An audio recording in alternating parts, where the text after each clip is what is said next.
Oh, this is the background. Go to Filter Gaussian Blur. And then set the blurriness to this. Okay, that confirmed that. Import the orange, so you click on the orange to import. So you drag it here, adjust it to suit how you want it. Okay, after that, you confirm that. Then you convert it to layers. Then click on Remove Background. To remove the background of the orange. Okay, so I remove the background like this from here. Then I will click on that. Then I will convert it to Smart Object. And I will make a copy of that. So I will duplicate the layer.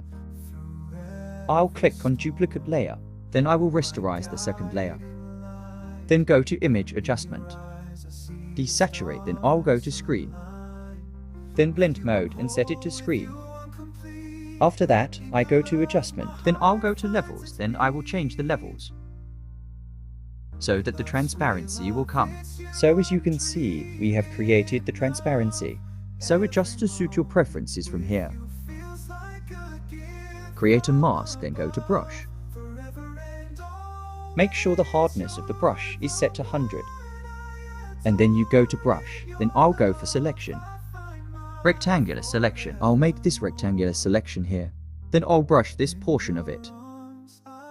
Then I'll go to my layer mask. I will order hold the Alt key and drag it downward. Press Ctrl+I to inverse the direction. Then from here, I will bring the sliced orange here. Go to Properties, Convert Layers. And then remove the background of the sliced orange. So from here. Let's wait for it to remove the background. Then follow the process and adjust it to suit how you want to be. So this what I'm going to do right now. I see the stars align with you. I'm whole with you. I'm complete in your love. My heart. Yeah, so this is the end of our video. This is how you can create a transparency in Photoshop.